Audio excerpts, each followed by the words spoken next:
Hello there, my very good friends. On today's wrestling news, a major update on the CM Punk situation with some words on the Tony Khan relationship, suspensions, and more. The CM Punk saga does take a hilarious new turn elsewhere. And we got an update from Nick Jackson praising everybody. And there's a top WWE star that has been written off television. Indeed, indeed. I'm Andy. I'm Michael. And this is the news. Right, it's another one about CM Punk.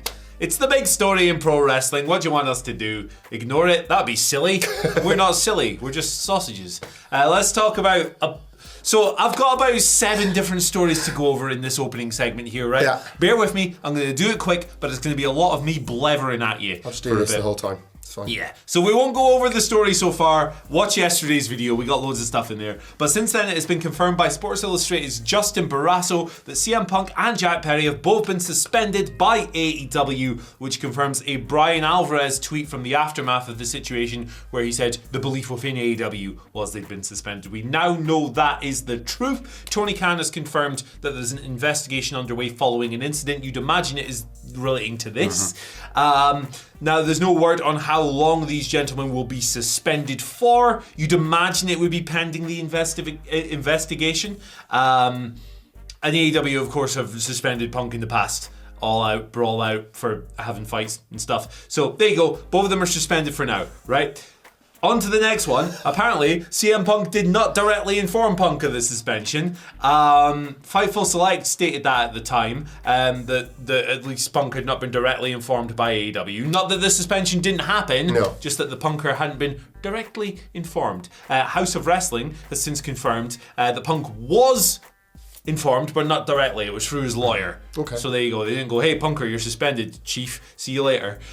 Which is probably wise, given some of the other stuff I'm about to talk about. House of Wrestling had previously reported that there had been no further communication between Punk and AEW chief Tony Khan following the All-In thing, fight, brawl, whatever you want to call it. And at the time of this latest report, that appears to still be the case. Now, this will have ramifications on this week's TV, of course. They're in Chicago all week and they've got All Out at the weekend. Hoffman Estates as well, I should state. Mike Johnson notes that AEW's original, for PW Insider, notes that AEW's original plans for All Out involved CM Punk wrestling on the show. Yeah. So that's now in the balance, of course. No word on who the opponent would have been. Most obvious choice would have been Ricky Starks, given current storylines, although it's possible they could have done a Samoa Joe rematch, which would be fine by me, because the Wembley match absolutely rocked, despite everything that was going on. We got another report here from, I'm like Excalibur running down the Dynamite card. We got another report here from Pro Wrestling Torch's Wade Keller, noting that the relationship between CM Punk and Tony Khan might be on the brink of collapse. All In might have been the breaking point.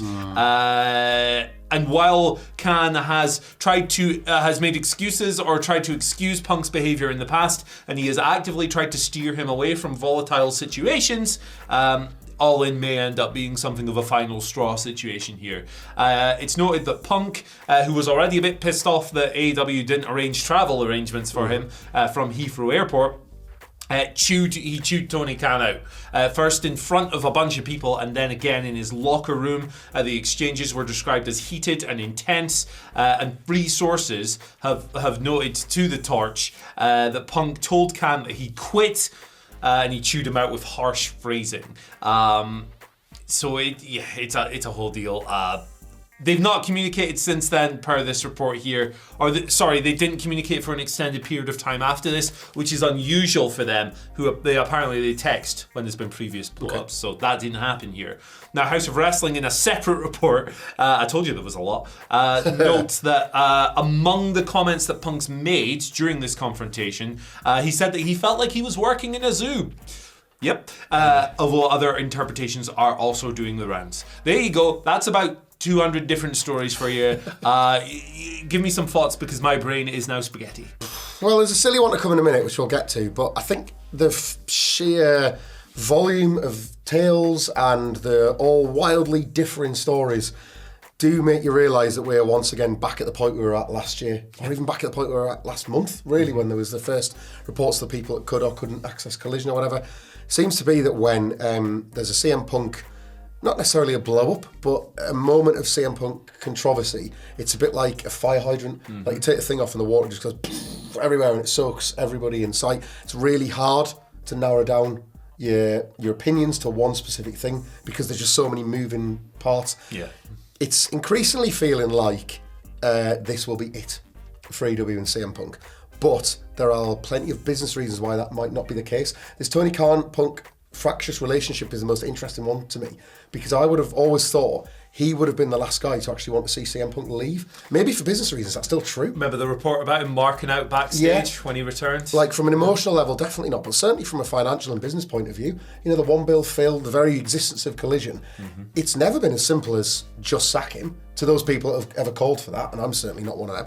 But maybe a personal breakdown is going to be the difference here. We don't know. Is this the end for CM Punk and AEW? Let us know in the comments section below. It is not the end for CM Punk's relationship with Miro, despite some reports. It's probably easier to kind of do this one in chronological order, I think, because Brian Alvarez, the Wrestling Observer, Alvo, the always reliable and always entertaining Alvo, did come through with a story that he'd heard there was a near incident at All In between CM Punk and Miro.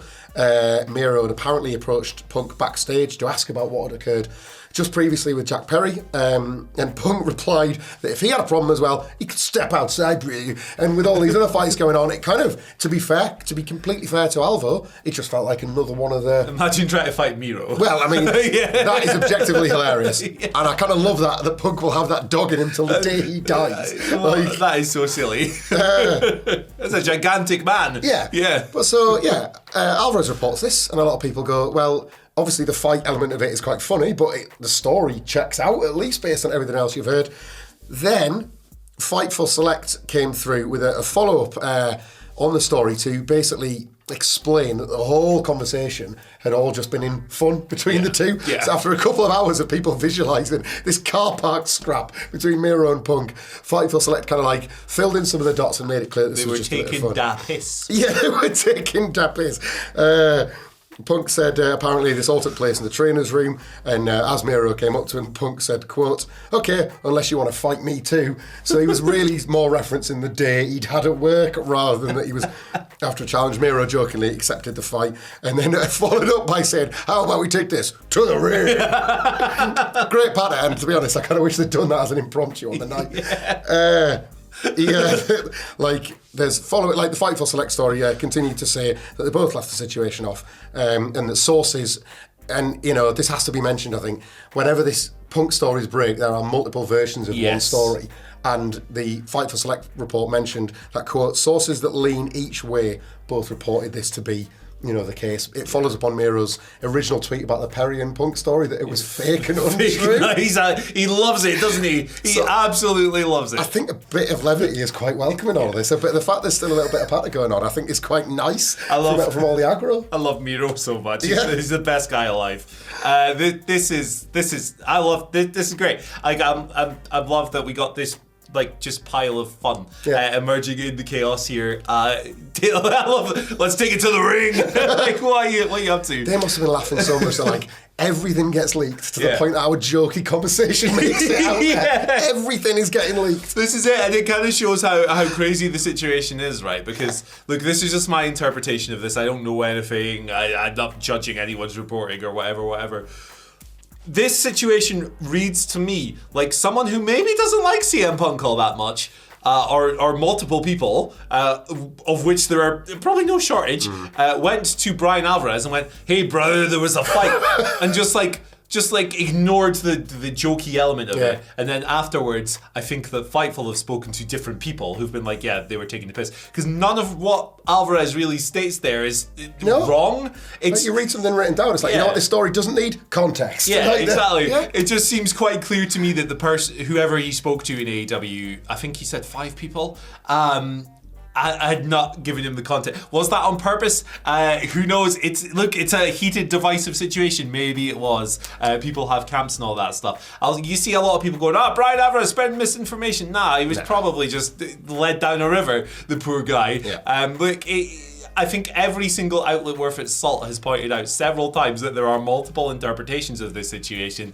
There are wildly different stories emerging. I'd imagine that only the people who are in the rooms know the actual truth of the thing. We just aggregate these things, we put them out there, and we let you kind of figure out what you want to invest in yourself. But this is a fun story. It's becoming part of the fun to enjoy piecing together the different versions. It takes me back to Brawl Out originally, and I'm sure there was an element of truth to this, but the idea, it's always stuck with me, of like Kenny Omega in like a full superhero outfit, like, get that dog! like, you could find a version of the story that had him as the guy that just booted in and barged people out of the way just to grab Larry and take him out. I love stuff like this. Poor Larry, man. Larry is the real victim of all this. I love Larry. Shouts to all the great dogs out there. Right, let's talk about something positive. Let's talk about Nick Jackson just spreading some positivity. He was on his Instagram stories yesterday, just saying some nice things about a bunch of different people, man. And I'm not going to go through all of them because that would take me forever. They're on the website.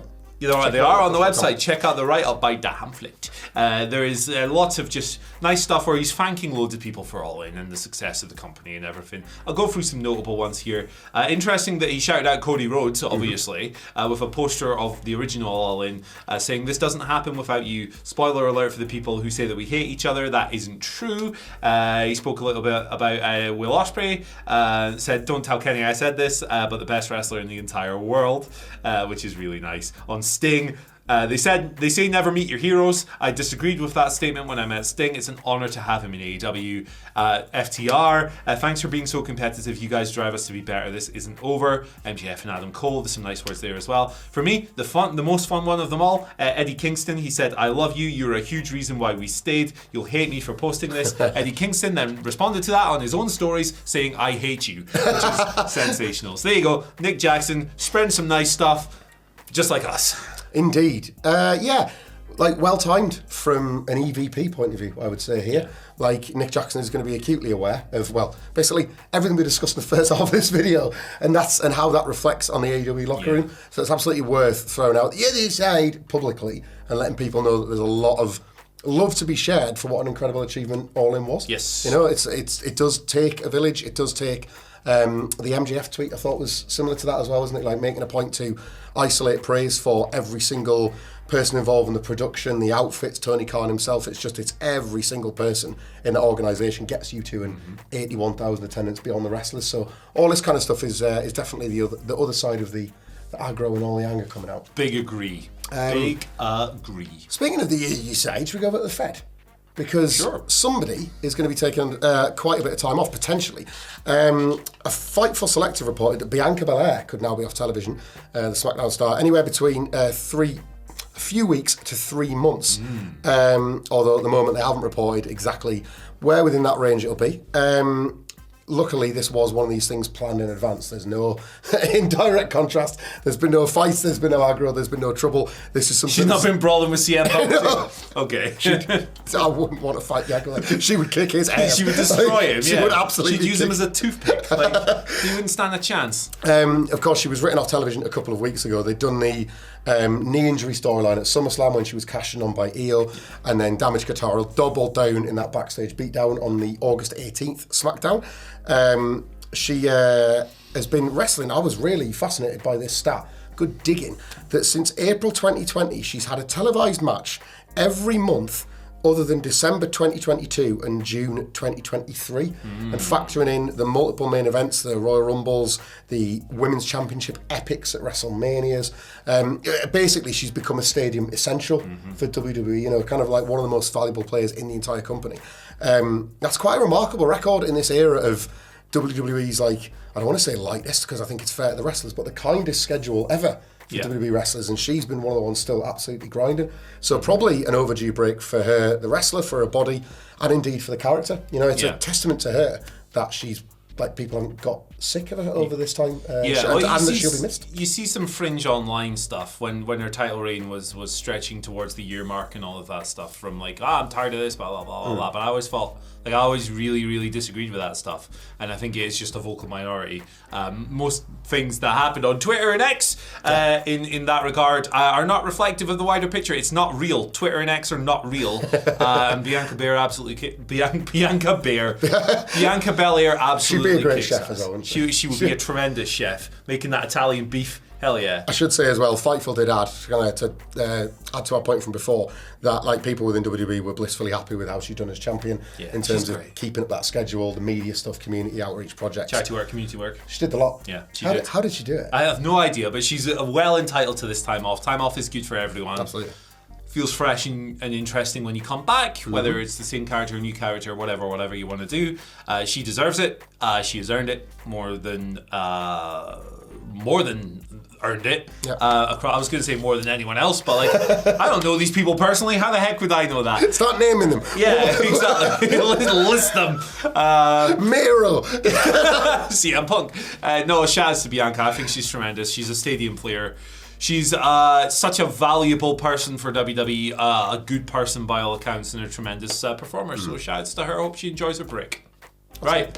Let's move over to Twitter questions. Sorry, YouTube community questions for the day. Good community. And we'll try and get through these quickly, but I don't know if we will. PT McPickle's been on. What a legend. Shouts to the Pickler. PT wants to know, how do you guys sell All in 2024? TK spoke a lot about redemption and second chances in the scrum, and I can't think of a bigger opportunity for a second chance than the exploding barbed wire death match returning at Wembley. For me, I think this is really simple. I think you sell it with a better build. Yeah, of course. Learn from the mistakes.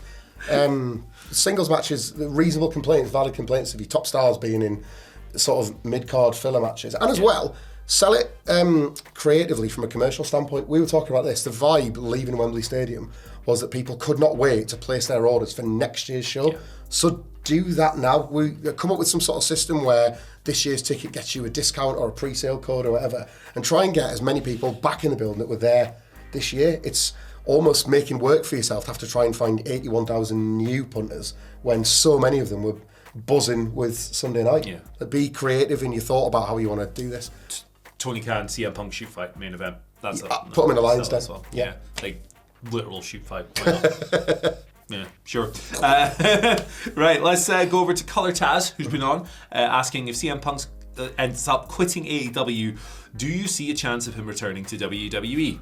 Yes, please, WrestleMania. I mean, it would be fun. Dat Punk, night one, for a belt, any belt, I don't care. Look, the whole narrative with CM Punk, wasn't it, was more than anything else from a professional pride point of view, he always wanted that main event that he never got.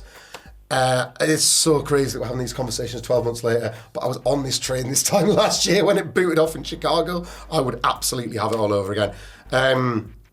Not least because I'm going to WrestleMania 40, so it'd be hilarious from my personal experience to bookend my live CM Punk experiences. Wembley Stadium in Philadelphia. No, it's a business.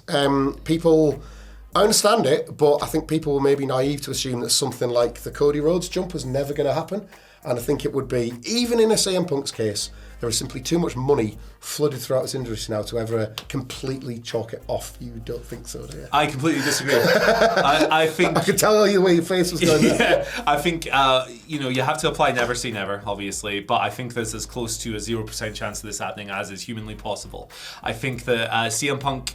look, I love the work of CM Punk, and I would love the chaos of CM Punk going back to WWE. It would be objectively hilarious and fun, and he'd probably do some great stuff. But... CM Punk, I think, in the past year or so has proven himself more volatile than ever before. CM Punk historically and does not get along well with Triple H at all. CM Punk falls out with half the people he walks into a room with.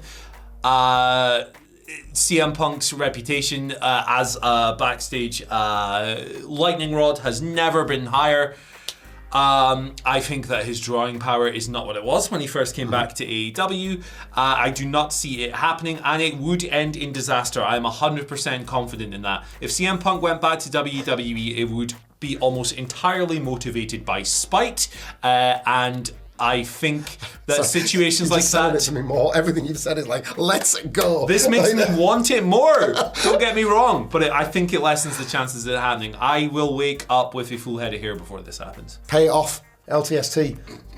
Short order cook at a Waffle House was what Big Kev called him. Pay it off. Do you think Kev still has the phone? Maybe he was texting. Exactly, yeah. Maybe. Bring that back. Final question of the day comes from my phone is being weird. Najbulo Seleku9319. Apologies for butchering your name. I'm a buffoon. Would like to know. Okay, here we go. Hear me out. I think AEW needs a hard restructure in terms of how they handle the roster and management backstage. The product is always amazing, but played with drama backstage and the politicking with its top guys. How does AEW handle this situation, and should they consider this doing this after All Out? Yeah, they absolutely should. All the conversation, understandably, is about the wrestlers, but just like this time last year, you have to look up. You have to look at management. You have to look at structures in place. I'm not advocating for work colleagues to fight each other, like, especially not as I sit in this room with you. You would never fight me. We don't just throw hands. I'm invincible. However, it is a competitive athletic environment, and occasionally there are going to be tensions that might even escalate to near violence. If that occurs, the systems need to be in place that after it's all happened, you bring people together, you don't find ways to push them further apart. Nobody anymore talks about Eddie Kingston and Sammy Guevara's fight. Nobody really speaks on Thunder Rosa after it was reported that she had tried to make peace with the roster herself. These are the way these things are supposed to go, and it just feels like, specifically in the case of the CM Punk camp and the Elite camp, Tony Khan has looked to, or within his company, the systems have looked to avoid problem solving, and I think that's disastrous, and I think that brings us right back to where we are now. Like, we have not learned from mistakes. This company has not figured out how to deal with this, because Punk leaves and the problems don't go away. This is a locker room. These things will happen again because other people will look at these situations and think, "Oh, that's the way that goes." You need a root and branch rethink. Do some management of this. Every other workplace has these things to stop us fighting, and it seems weird to me that a guy that has the Jacksonville Jaguars and Fulham and understands this and gets that mentality doesn't quite seem to have cracked it in his wrestling company. It's complete mismanagement, and I say this as an outsider looking in. Yeah, right? Of course, yeah. Right, we don't know. Yeah. We don't know how these things work internally, but it seems like complete personnel mismanagement. I think a lot of these problems could have been solved by adults sitting in a room and talking it out, but that needs to be facilitated and enabled by upper management. They need to actively try to snuff these situations out. And if that had happened before CM Punk cut that workers' rights promo on Hangman Page, or after he cut it even, hey, a lot of this could have been avoided in the first place. I think there needs to be a structure in place. I think by what we've heard, I think Tony Khan needs to show stronger leadership. I think he needs to have a more hands-on approach, by the sound of what we've read in reports when it comes to solving dispute. And look, he tried to employ Christopher Daniels as head of talent relations. Turns out that's a farce, because CM Punk has the power to ban him from the locker room on Collision. Yeah. That says a lot about the current structure and the power and the way things are arranged. Look, I love CM Punk. I've said this many times. I think AEW at this stage is much better off without him, because situations like this are going to keep happening. That being said, you can get rid of that problem, but until the foundational issues are addressed, there's the opportunity that more will happen. But by all means, let us know what you think down in the comment section below. Thank you for tuning in. Thank you for subscribing. Thank you for checking out the video that's been hovering here for about 10 seconds. We'll see you later.